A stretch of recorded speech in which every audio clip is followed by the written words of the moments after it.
we've become a soft culture society, right? Because the world has now evolved where we get everything at our disposal. As humans experience fewer and fewer problems, we don't actually become more satisfied. We just lower our threshold for what we consider a problem. The scarcity loop, it is the most powerful habit loop in the sense that it pushes people into repeat behaviors that they later regret. When you get wearables that score something like sleep or give you like a strain count or something like that for your workouts, I mean, they're basically just making stuff up. It's not good data. This is the book. This has been out for a year, The Scarcity Brain, yeah? Yeah, year tomorrow, actually. Wow, happy anniversary. And this one is The Comfort Crisis, which is, I really enjoyed this one too. Thank you. This was your first one. Yep. I'm going to ask you a couple questions from that too, because I noticed something which I found to be very interesting in it. You talk about in that book, I just did a TED Talk. Let me just get back up 3 days ago. Nice. Awesome. Thank you. Part of that TED Talk was me talking about this whole concept of like how boredom has been is a lost feature in our world. And because of that, I think mine was much more about kids and how building mental strength and toughness has been, it's becoming a problem in a very soft world. And I think a big part of it is because of boredom. Yeah. We've lost that ability. And then you talked about that a little bit, which is an interesting, I didn't realize, like, I was like, oh my God, I really like this guy now. Like you kind of make mention of it also, like what the benefits of boredom are and like how the world has evolved to not having it anymore. Yeah. Well, we'll have to talk about that. I know. Let's talk about it. Go ahead. We're starting. All right. We're starting. That's how we start here. We go right into it. I like it. Awesome. Well, I'm glad to be here. Thank you for having me. Thank you for being here. But by the way, we're going to do, there's a whole intro that I'm not, I don't have to go through with you. So people are going to know who you are, but just to kind of make you feel better. This is Michael Easter. He's a two-time New York Times bestseller. Did the Scarcity Brain become a New York Times bestseller? Yeah. So Scarcity Brain was New York Times bestseller. Comfort Crisis wasn't, because Comfort Crisis had this like... What? So Comfort Crisis was interesting because it was one of those books that it came out, had a decent opening week, and then it kind of sat, and it just needed to it was kind of like the virus where, 2 people to 4 to 8 to 16, word of mouth. And so now, I mean, at this point, 3 years later, we're selling a lot more per week than we were like even in week 3 of the release. So it just kind of word of mouth took over. Happens. That actually happened with like a couple things. Family Man that happened with, and like Breaking Bad. Like certain things like don't really have like a strong, very rarely, maybe a strong out of the gate, but then through word of mouth and picks up momentum and it becomes like a cult hit, a cult following. I thought your book, I thought it was great. I thought The Comfort Crisis was a really, really good. I thought this was a New York Times bestseller. No, but we've, we got there. We got where we needed to get. So I love it. So why don't we, so let's just talk about this. Let's talk about the scarcity loop, and then we can go into the comfort crisis. Is that cool? Yeah. Okay, good. So because that is like the more topical for now, but can we talk about number one, the scarcity brain? And you talk a lot about something called the scarcity loop. Can you just start by talking and defining and explaining what the scarcity loop is? Yeah. So the easiest way to think of the scarcity loop, it is, I argue in the book, the most powerful habit loop in the sense that it pushes people into repeat behaviors that they later regret. So the easiest way to understand how it works is to picture a slot machine and why people get hooked on slot machines. So the scarcity loop, it has 3 parts. It's got opportunity. Part 2 is unpredictable rewards. And then part 3 is quick repeatability. So when you play a slot machine, you have an opportunity to win money, right?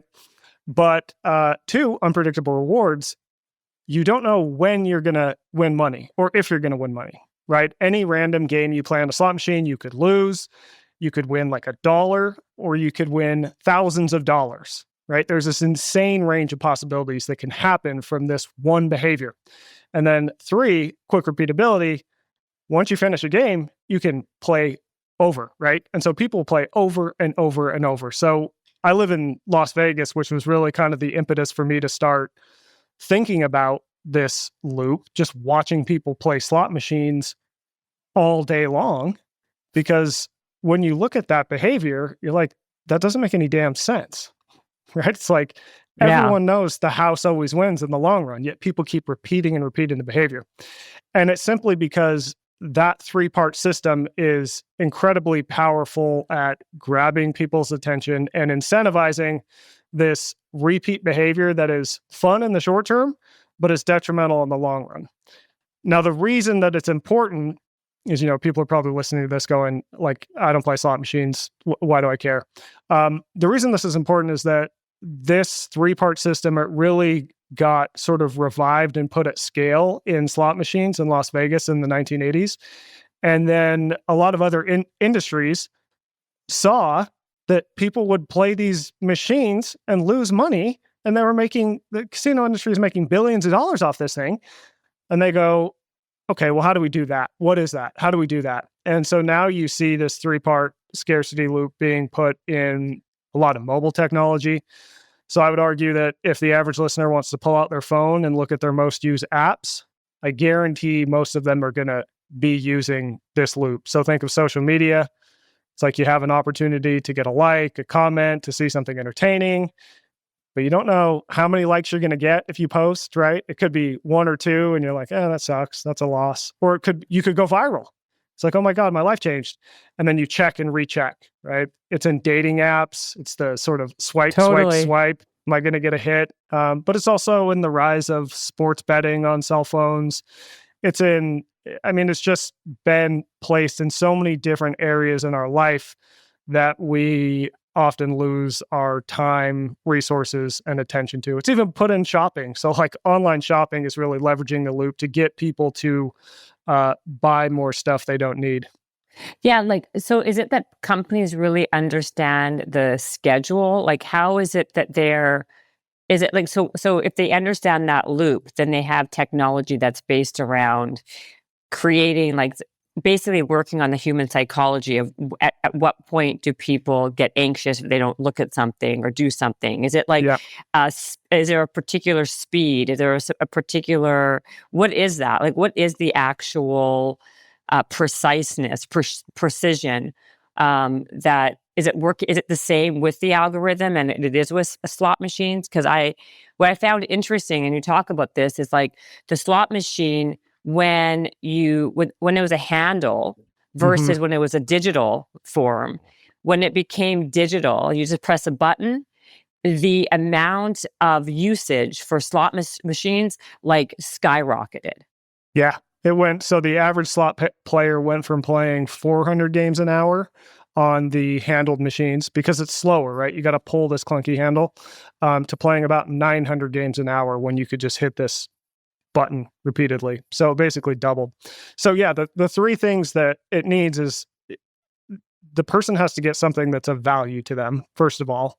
It has to be unpredictable, right? If something is predictable, like I'll give you an example of a slot machine that's kind of a ridiculous example, but it'll help you understand it, is if you were to put $1 in a slot machine and every time you hit the button, you got $2, it's like, okay, that would be nice, but it wouldn't be that fun. I mean, that's basically what a job is, right? It's like a basic labor job. Like I pull this hand, it's like working in a factory. I pull this handle and I get a predictable amount of money for the act. That is a job. So you need to have that unpredictability.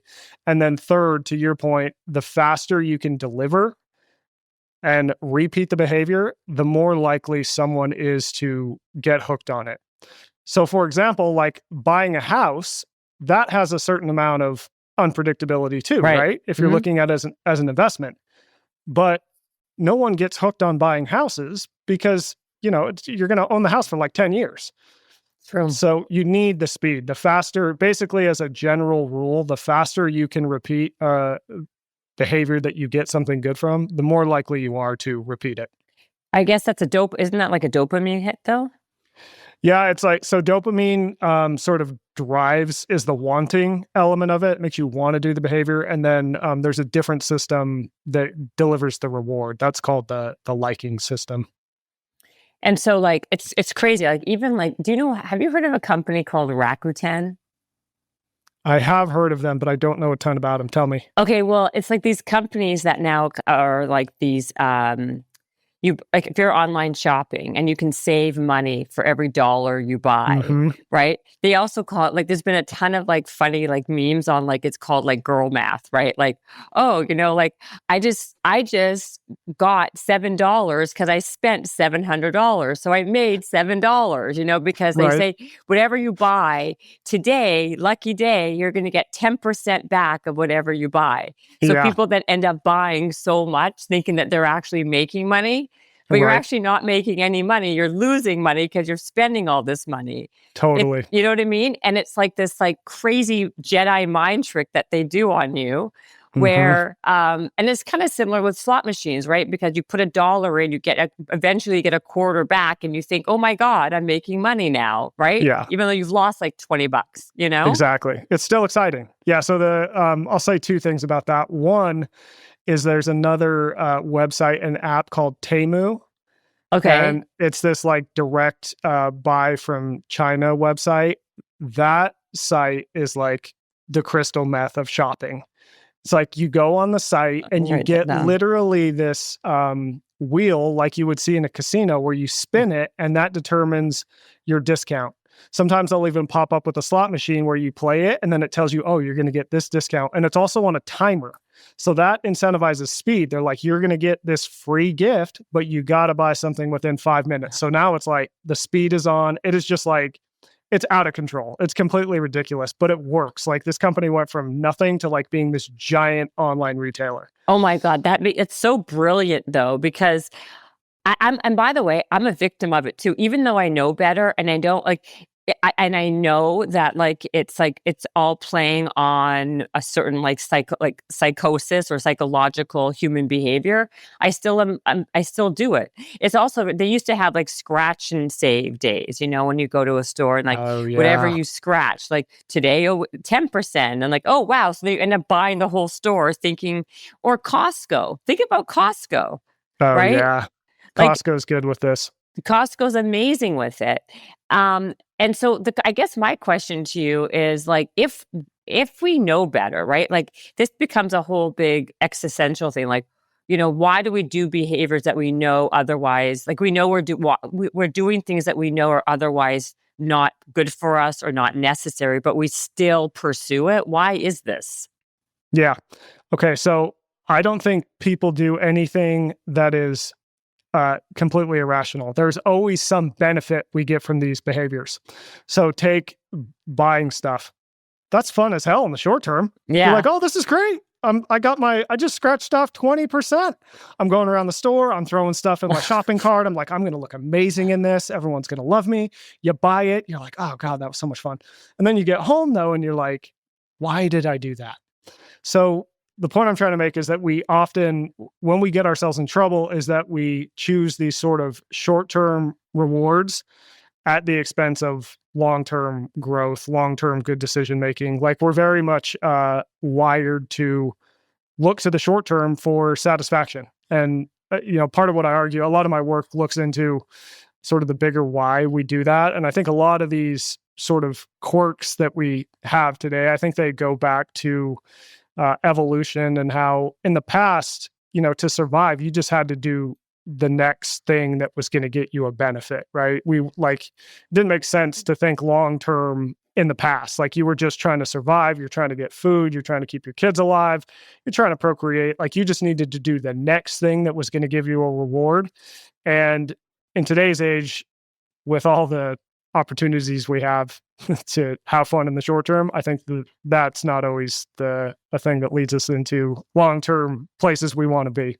No, absolutely. I find it, but I guess the question is, how do we stop ourselves really from wanting more? Even if when we know better, like how do we do that? Yeah, well, I can definitely tell you some ways to stop that sort of short-term bad decision making, and then I'll give you kind of a larger, more existential answer. So in the short term, I think because we know that speed is such a driver of these decisions we later regret. I think if you can figure out a way to slow down a behavior, that can be a really great way to basically stop it. So if you think about online shopping, even something as simple as like, okay, I got a rule for myself. I'm going to put this thing in my cart, and then I got to wait 48 hours, 72 hours. And then I'm going to come back to it in 48 hours or 72 hours and say, okay, do I really want this thing? Now, I found personally, literally probably 80, 90% of the time, I'm like, I don't actually need those shoes. I don't actually need that new workout gizmo. Like you don't actually need it, right? And so I think that can cut it down. But you can apply this to all sorts of things. I mean, even food and eating junk food, like getting junk food in a place where there's a long barrier to entry to getting it, that'll slow down how much junk food you eat. Like if you just like don't have it in the house, that's a lot easier to not eat it, right? Financial decisions too. I mean, you can apply this to a lot of different ways, and even like cell phones. So there's this app I love called ClearSpace, and what it does is you choose the apps that you want to put a limit on. Okay, so let's say I like select, all right, I want to put a limit on Instagram. Once I click Instagram, it's going to pop up and it's going to say, do you actually want to use Instagram? Because most of the time it's just like this reflexive thing, right? We just pull out and pick the app that we use too much. And then if you say yes, it puts you through like a 10, 15 second like pause where you breathe in, you breathe out. It shows you this nice, inspiring quote. And then you go, okay. And then you pick how long you actually want to spend on Instagram. It might be 5 minutes, to say 5, 10, 15 minutes, whatever. You pick that. And only then can you go into the app. So simply by having that friction to get in there, it will reduce your use of the apps that you don't want to be in significantly. Well, what's interesting is that it took an app to stop you from using apps. Like, I know. That's not really lost on me. And you know what I mean? Or anybody, totally. Right? Totally. So the way I heard about this is I had written a thing about how there's a lot of research that says if you just change your phone screen to grayscale, that reduces how much you use your phone because your phone suddenly becomes a lot less rewarding. Like it's just not as interesting. What do you mean grayscale? What does that mean? What do you mean? So there's this setting that you can use in your phone. I think if you just type in grayscale on the search, and it basically means so where? I'm going to do it right now. Yeah, type in, let me see. Is it gray? Let's see, gray scale. There's something in the settings. I haven't done it in a while, but long story short, what it does is it makes your screen black and white, basically. And when your screen is black and white, all of a sudden your phone is like, the life gets taken out of it. It's so boring. And it's so like, it just sucks to use it. So because it sucks to use, you stop using it so much. So long story short, and there's a study out there that found it reduced phone use by about 40%. So I write about this study, and the founder of that ClearSpace app, he sent me a DM and was like, hey, I really like this. We have this app. It reduces screen time. And I wrote him back and I'm like, so you're telling me you want me to use an app so I can use another app less? He goes, yeah, I know. Just try it though. So I'm like, all right, I'll try it. I tried it. It worked. Wow. Is there like an override button though? Like, so for an example, if I only want to be on Instagram for 10 minutes a day, can I override that?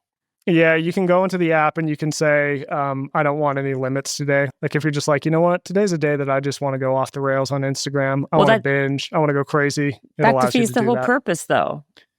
Yeah, but you still got to go through the whole breathing exercise and everything. And so I found that I'll occasionally do that. Like if I have a work reason to be on Instagram more in a day, but it's really reduced my use of Instagram. Twitter's a bad one because Twitter just seems to be where mental health goes to die. So yeah.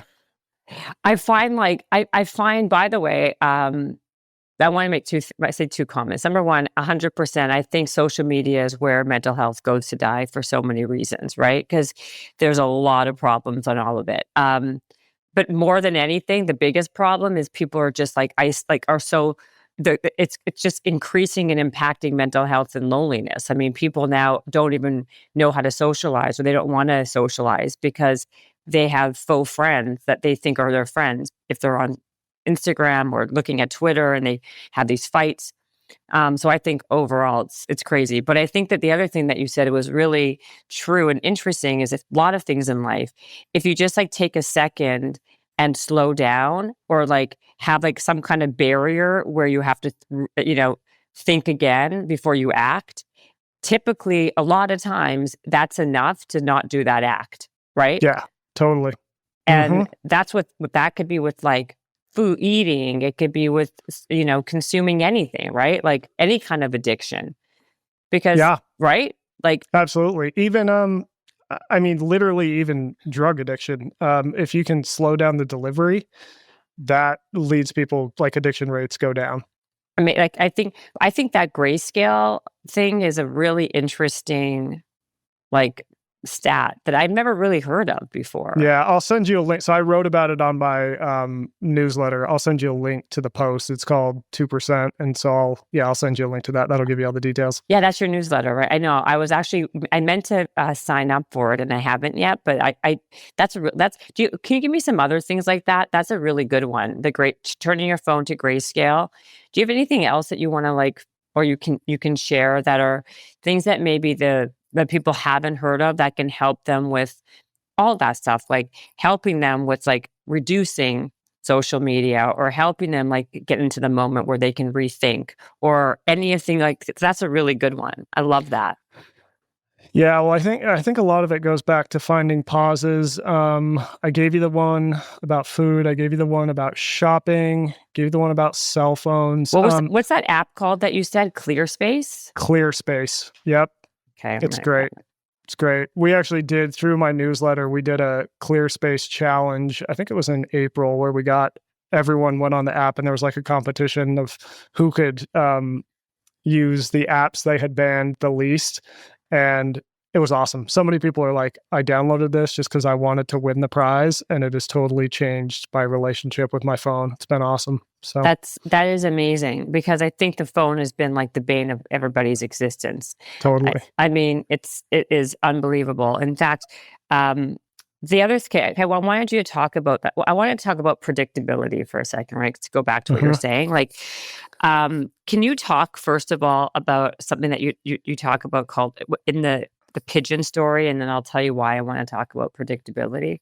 The gambling pigeons, The gambling pigeons. the degenerate gambler pigeons. Yeah. Yes. So, so for this book, I talked to this guy whose name is Thomas Zental, and he's one of like the best, most legendary psychologists in the world.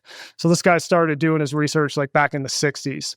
And in one of his studies, what he did is he would set up this game for pigeons to play. They could choose from two games. So he would take these pigeons out of their cages, he would put them in this big cage, and they could play from two different games. So the first game, they would peck a light, and every other peck, they would get a predictable amount of food. So they might get, say, 10 pellets of food or whatever, every other peck. Now, the second game, they would peck the light, but it was unpredictable about when they would get the food. So it was like a slot machine, right? It's totally random. They peck, no food, no food, no food, and then bam, they would get food, but it would be 15 pellets of food. So it would be about every fifth peck randomly that they would get this 15 pellets. Now, if you do the math on this, it makes way more sense to play the first game. Like, you end up with way more food in the long haul. And there's this theory called optimal foraging theory that basically says that all creatures will do whatever they can to get the most amount of resources. Like, you'll just choose the option that gets you the most food, the most whatever. But 98% of these pigeons chose the gambling game, even though it didn't make any sense. Literally, these pigeons would play the one game, play the second. They'd be like, oh, this second game, that's what I want to play. And they would just play that even though it's getting them less food. So is that, that's what I find interesting. Like, so I actually think that, like, is it that we humans and animals and pigeons alike, it says to me that we like unpredictability, right? Like, some people are creatures of habit, right? Like, they like to know what's coming. But the truth that matters, are we mostly programmed to not like predictability because it's boring? Like, what does that say? Predictability becomes boring, yes, and unpredictability is not boring. right? It grabs our attention. And uh, the Thomas Zentala, who I just mentioned, his idea, and this is backed by a lot of other people, is that the reason we're so interested in unpredictability, or the reason it really grabs our attention, is because when you think about how humans evolved to find food, it was kind of like that pigeon game, right? It's like we would have to walk to one area looking for food. We wouldn't find it. Mhm. So then we'd walk to another area. No food there either. Then we walk to another area. Oh, no food. Finally, we go to another area and it's like, bing, bing, bing, jackpot. You find all this food, right? But it's totally unpredictable. You never know when you're going to find it. And so it's almost like the brain had to almost incentivize falling into this unpredictable scarcity loop reward schedule to grab our attention so we would continue looking for food. Because if you're the type of person who goes, well, we didn't find it in 2 places, I guess I'll quit, you're going to die, right? So you Right. really have to like keep looking. And then when you finally find that food, even though you didn't know it was going to be there, it's got to be really exciting. It's like, oh my God, yes, we live to see tomorrow. And then you have to go do the thing over and over again. That's why we will repeat these behaviors ad nauseum.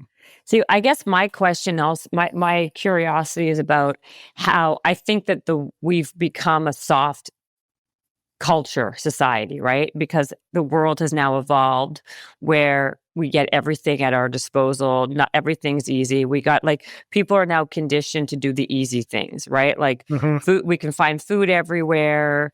Even exercise, right? We don't need to exercise. We got to create these situations. We got to create treadmills and weighted vests and all sorts of concoctions and gimmicks to make people gamify the idea of moving, right? Like everything has become easy. So like, I feel like, is it, I mean, you may not even have the answer. Is it that we now crave unpredictability or some type of like excitement dopamine because we've become so, we've evolution to a place that everything is so easy with that's where we kind of gain our excitement as a nation or as a society. Yeah, I think you nailed it. And I'll give you a follow-up example with the pigeons. Yes. So the pigeons, they live in these like small cages, right? It's like they got enough room, but not a ton. Their life is rather boring. So then when he puts them in this box where they can choose from 2 games, they all play the gambling game. Now, what happens though is that they will take the pigeons and they'll put them in this like giant cage that is meant to mimic like the wild, like a real world that a pigeon would live in the wild, where they have to they got to go out and forage for their food. They build roosts. They interact with other pigeons. Like they're living like a wild life that a pigeon was evolved for. Right. So they'll let them hang out in there for a while. They'll live there for a while. And then they put them back in the box where they can choose between the 2 games. And all the pigeons choose the predictable game, the one that makes sense. And so why is that? The conundrum. It's quite the conundrum, right? It's because they have lived a life where they found plenty of stimulation elsewhere, right? They were living as a pigeon evolved to live. And so I think when you think of humans today, it's like our lifestyles are way different than how humans lived for 2.5 million years. Right? We don't have to physically go find food. We don't have to physically work to survive. We're not outside as much. Our social lives have changed. Like all these different things have changed that have taken away just tons of stimulation from us. And so without that, we go looking for it elsewhere. We play slot machines. We spend 1 million hours on Instagram. We go on to Rakuten. Is that what you called it? Yeah, no. Well, you'll go on to Rakuten. But like what happens is you download this thing and it shows up. Like let's say if I'm on the Bloomingdale's, I'm just making like if I'm on Bloomingdale's site, right? And it comes up like today Rakuten, Rakuten is 10%. It's already embedded into your computer. You got to download it. It says today, if you at Bloomingdale's, you get 10% back. And so then you're like, oh, I'm for sure going to shop at Bloomingdale's now. Like even if you weren't intending to do it, right? Yeah. So instead of like the stimulation that you would get normally hunting and gathering and living outside 2 million years ago, it's like Rakuten has become that like, oh, here's this new thing, you know? Yes, exactly. It makes it exciting. But like, I guess what I guess I find like, and you said this actually where it was in the book, or I read both books, and I like saw all the stuff that you did. So I don't remember exactly where I saw what when I was like researching you before you came on the show.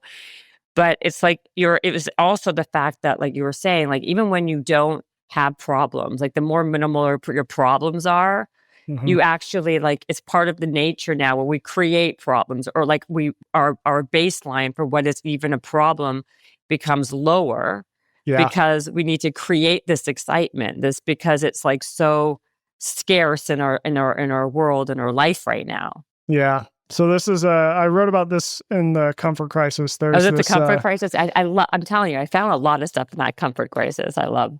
so it's called, the researchers call it prevalence induced concept change. And what you can really think about it as is problem creep. And it basically explains that as humans experience fewer and fewer problems, we don't actually become more satisfied. We just lower our threshold for what we consider a problem. So we end up with the exact same number of problems, but over time, as the world has improved, our problems get more hollow, more silly over time. And so it's kind of like the science of first world problems. And they demonstrated this in the researchers were from Harvard, and they did a couple studies that were really clever and kind of hilarious to find this. But yeah, long story short is that people will find problems no matter how good they have it. So what does this tell you about our where we're heading? You do all this traveling. What's the purpose of your traveling? Are you doing it just because are you trying to like are you trying to, is it based on a hypothesis that you have in your head and then you reverse engineer to prove it? Like what, or is it just because you love to travel? You're like an adrenaline junkie. You've done like you went to Iraq in the most crazy times. Like what is the purpose? Or are you trying to figure out like where we're going in as a society? Because I could tell you, but what is the goal in mind? Yeah, I think that I have learned, my background as a journalist, and it's very easy to try and learn from a screen.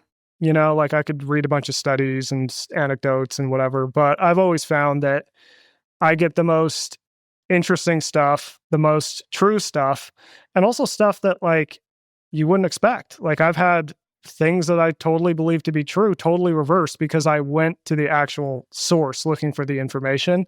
And so that's ultimately why I travel, is because like I just know that I'm going to find the best stuff if I actually go there and talk to people on the ground, and also put myself in experiences where I can actually experience what I'm writing about. That just, I feel like, leads me to write something that's maybe a little more true, and at least for me. Like, what was your path? Like, I also saw like you were also you're sober, right? Like Hmm. were you like were you an alcoholic? You Yep. were yeah.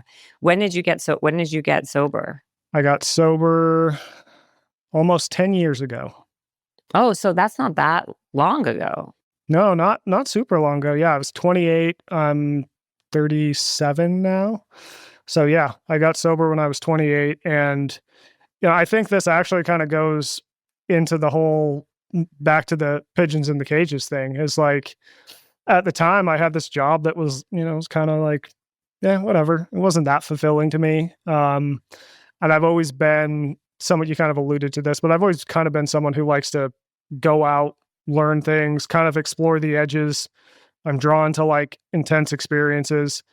And because I just wasn't getting those in my life, I could get them pretty easily through drinking, right? Like on Yeah. Friday night, I can guarantee that if I were to start drinking, it would be a more unpredictable, probably crazier night than if I had decided just to sit home and watch Netflix, right? Right. So I was able to get that through drinking. Unfortunately, though, that eventually backfires, right? That works until it doesn't, and when it Right. stops working, it's like really bad.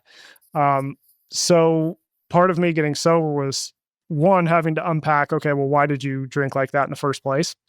And then two, once you have that answer, you can start to say, okay, well, where else can you get what you were looking for, like that underlying thing you were looking for? How can you get that in a way that enhances your life and other people's lives rather than messing up your life and other people's lives?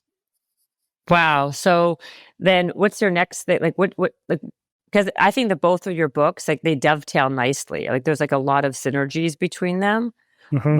What's your thing you're gonna do next to kind of is there like a volume 3 of what you're gonna do or Yeah, I mean, so today I spend a lot of time on my newsletter because I've found that it kind of books are interesting because you basically sit alone in a room for a year and a half and don't talk to anyone and you're alone with your thoughts and you get no feedback and then you kind of just release it and go, here you go. Right, you right, know, right, exactly. whereas the newsletter, I can talk to people in real time. Um, work on things that maybe don't perfectly fit into the narrative of a book. So it gives me a lot more bandwidth and real time stuff. But I probably will do a third book. And I think I want to really dive into mindset in the third book. So Comfort Crisis had a lot to do with, physical health.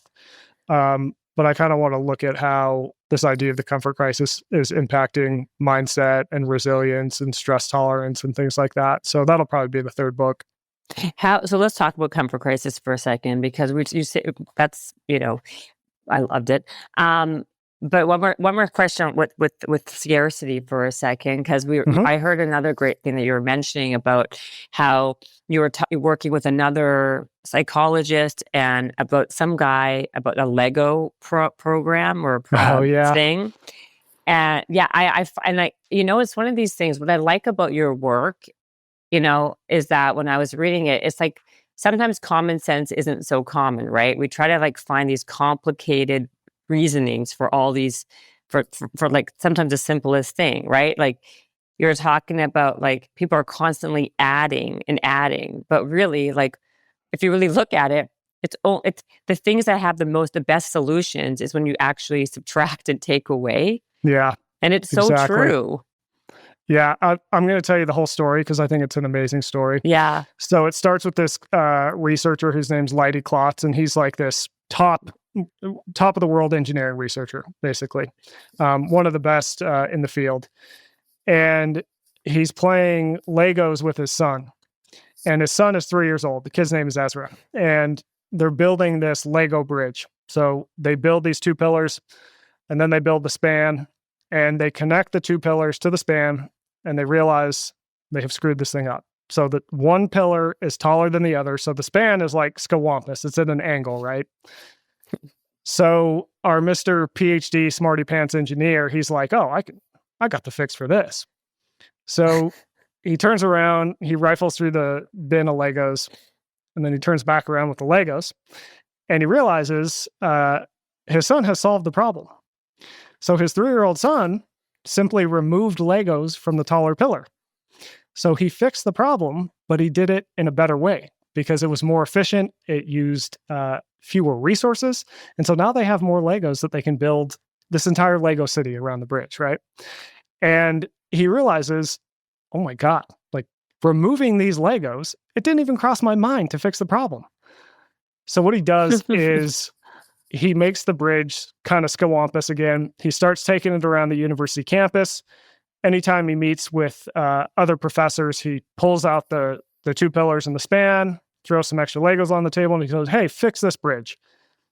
Every single professor adds Legos to fix the problem. So this makes him realize, okay, maybe there's something here. And long story short, he ends up setting up 12 different experiments where people have to either make an improvement or solve a problem. And in every single experiment, the best, most efficient way to make the improvement or solve the problem is to subtract resources. So you can solve it or make the improvement by adding, you can, but it's always more efficient to subtract. And what he finds is that every single experiment, people add to fix the problem, to make the improvement. So this basically tells us that humans are wired to add, even when it doesn't make sense. We just preferentially overlook subtraction. So it's not that like one is any better than the other, but it just tells us that we don't even think of subtraction. And by not thinking about that, we're leaving like half the options off the table. And those options are often more efficient. They're often a better use of time, of energy, of resources. And so, kind of the takeaway is if you're trying to improve something, if you are trying to solve a problem, you should probably write down, okay, how would I solve this or improve this if I were to subtract? Because your brain is automatically going to go add, add, add. Can I throw money at this? Can I do X, Y, Z? Can I buy this thing? But often the answer is just to subtract. I find that just like to be like a metaphor for life, right? That's why I really kind of responded or resonated with me, right? Because it's so true. Again, like so many of these other things, like I feel like the easier life has gotten for us, the harder it actually became, right? Like, even all these, like sleeping tools, like all the rings and all the things, right? Like I always try I try everything, I have everything, and I eventually like throw them to the wall and like throw them away, because all it does is create more angst, more anxiety, worse sleep, worse this, because now you have just yet another thing to be concerned about, another tool to be concerned about, another this, when like we don't need all that. Like we just have, we're just like, we just are like just amassing stuff. Like even all these apps and technologies to make your life easier actually just makes it easier. It makes it harder. Totally. Yeah. And a lot of times, and unfortunately, a lot of times they're totally wrong. Like I did this whole series on the newsletter about accuracy of wearables, and you look at the numbers and you're just like, wow, these things are not good at their job. Not at all. So how did you figure it out, and how wrong was it? Like how inaccurate was it? Yeah. So you can do, if you look at step counts are anywhere from 200% off to some are like within 10%, but the vast majority are within 20 to 30% off. And they always overestimate. So if you took, it'll tell you took 10,000 steps when you only took 8. But I think where it starts to get really wacky is when you get wearables that score something like sleep or give you like a strain count or something like that for your workouts. Those are, they're basically just making stuff up. Like it's not good data. How do you prove that? Like, how did you prove it? With another app? Well, you can, if you basically look at how they track heart rate through the wrist, like they're making generalizations based on your size, based on wrist-based heart rate tracking for a lot of the workout stuff, and that's been proven to be incorrect a lot of the time because there's just so much noise coming through the wrist. The sleep ones, the algorithms make a ton of assumptions that aren't necessarily true, and the other thing is like, how do you score sleep? I'd like to know. I mean, I've had a million sleep experts on here, and I've had a million people talk about every single wearable possible. And all I know is that if I wake up feeling rested, I slept well. If I didn't, I didn't. Like, it's pretty basic. Exactly. So like you can't, and if your wearable tells you, oh, you actually, you know what, you only got a 39 out of 100. Like, what are you going to do? Like, oh, I guess you're right, wearable, even though I feel great. Like, I'm going to feel like shit now. Like, come on, it's like the technology just really isn't there. And frankly, I don't know if it'll ever be there because there's so many individual variations. Like some people can sleep totally fine if they just get 6 hours a night. Some people, they need consistent 8 hours. Some people sleep better in absolute darkness, while other people actually need a little bit of light, a little bit of noise in the background. Like, it's just so individual. And so by trying to like put this all in a single number for everyone, it doesn't make any damn sense. Like, it's better just to do some self-examination, be a little bit self-reliant, figure out what works for you, experiment, come to, find your own Buddha out in the sleep universe, and then, do that thing. I agree. I mean, I find there's way too many variables to really be accurate. So does that mean you don't wear any of these things then? Are you not tracking anything?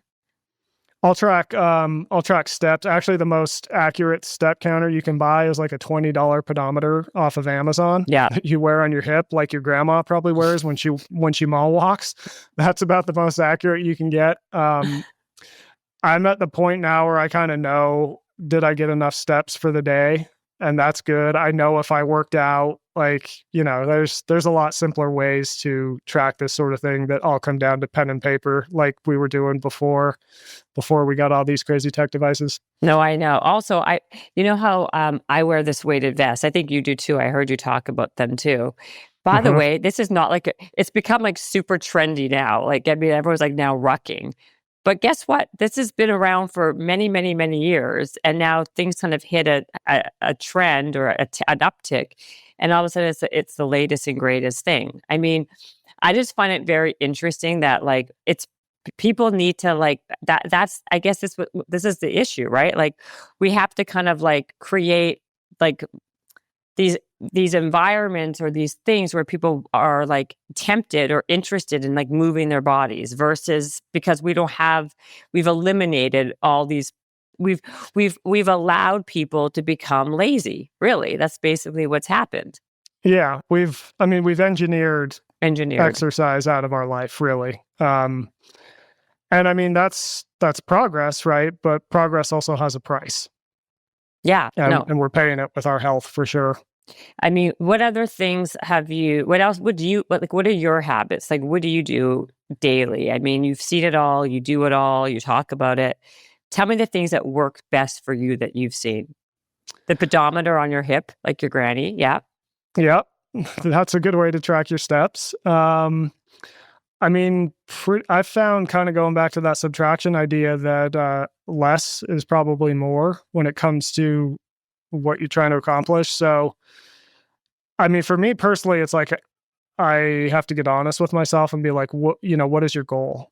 And my goal is to write words that help people live better. And that comes through writing. So, first thing in the morning, I usually wake up pretty early. I don't use an alarm or anything, but I'm usually up really early and I just start writing. I write for, maybe 3 or 4 hours a day. Then I usually take my dogs for a walk. I will Hold on. You often, write for 4 hours a day, just like like on something, or like do you have like a topic, or like you just start writing and it just flows that easy? yeah, it's either for the newsletter or it's books or some other project I'm working on. So I always write every day. I mean, that's my job, right? People are like, "Oh, you write 4 hours a day." It's like, yeah, but if I was like, at a auto factory, I'd be making auto parts for 8 hours a day. So it's, you know, True. But um, normally you have to be writing about something like, for example, like, so for your newsletter, right? Like, mhm. where do you find the topics? Do you like look at for certain things? Do you like just what's the process? Yeah, ideas come through a lot of different ways. A lot of it is just kind of noticing what's happening in the field and writing about current things happening. A lot of times it's readers will have questions, Hmm. or I'll write one piece and people will be like, "Hey, well, what about this thing?" It's like, "All right, well, that sounds like a topic for the next one."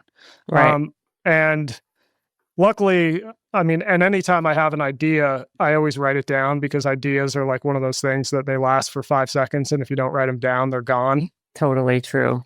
So I always have an idea log. So yeah, I write, and I usually walk my dogs. I'll toss on a ruck when I walk the dogs, and then um, once I'm done writing, I kind of reserve the rest of the afternoon for the stuff that's less intellectual lift. Responding Hmm. to emails, doing that sort of stuff.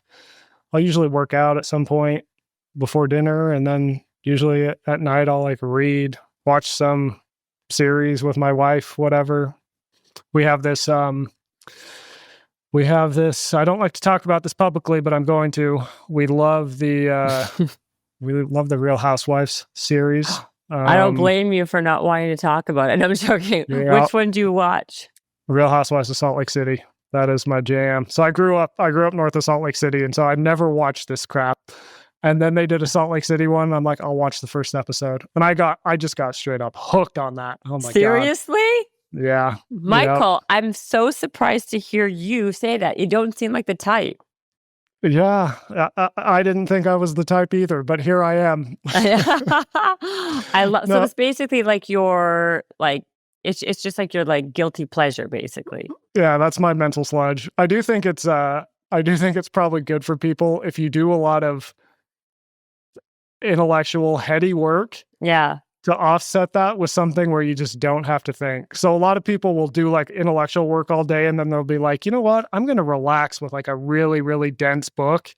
It's like that can sometimes backfire, at least for me. I would try Totally and agree. read this like heavy stuff at night and I realize, oh, I should probably put that in like the afternoon. Well, So, I totally agree. It's interesting, just to kind of, even when we were talking about sleep a little bit, is that like they have all these rules and regulations of like how to fall asleep, how to have the best sleep, no blue light, no screens, no this. But truthfully, like I love like comedy and I love stand-up comedy. Like I fall asleep to stand-up comedy and it makes me like, it puts me in a happy, good mood and I go to bed like that. So like, totally. right? So like, all these rules and regulations and what you should do, what you shouldn't do. Like, I believe like there's so many variables and everyone's so different. Like what works for you, Michael's, is not going to work for me. Like you like Real Housewives. I like watching Chris, whatever. I like watching whoever, like Chris Rock, whoever, you know Yeah. what I mean? So I Yeah. find Well, that, the but thing with sleep too, it's like people say, oh, you need to sleep in absolute darkness. It needs to be absolutely silent.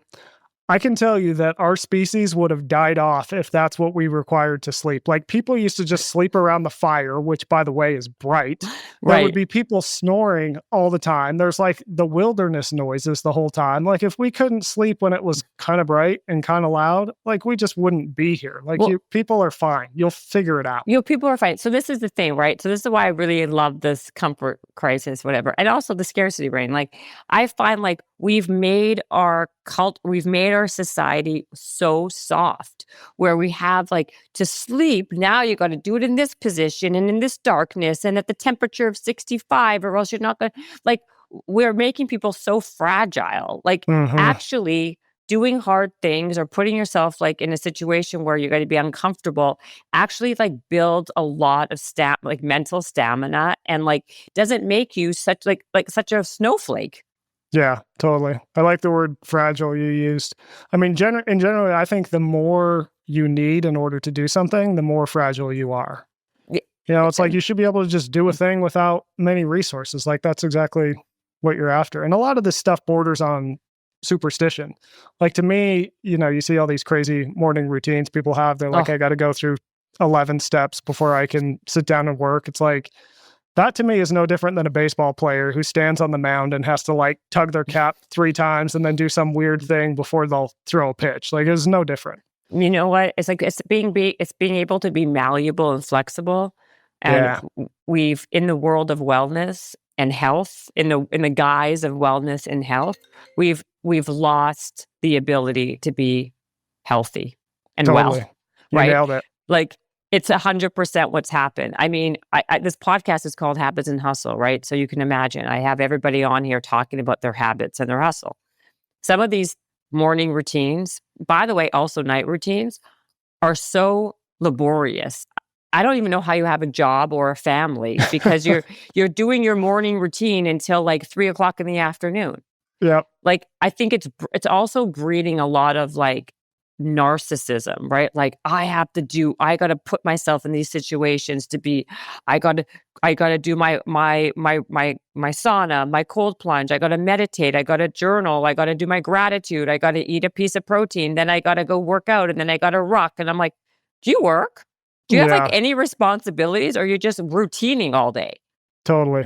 Right? Yeah. But I think it's like, I think people need to, I think it's worth analyzing what actually is helping, being kind of ruthless in that examination. So, the person with the 11-step routine, if they got ruthless, they might find, maybe like 2 or 3 of these things are good, but there's a lot of stuff that's actually just adding to this burden of like things I have to do. And if I don't do them, I feel guilty. I feel like I've lost the magic potion that's going to allow me to do XYZ. So, That's basically how I view it anyway. I agree with you. That's why I was like actually asking you, like, I think there's a book there, right there. But I think there's a book in how like we've made ourselves like mentally unwell by all the well things, where all the mentally or of all the wellness things we're doing, yeah, totally.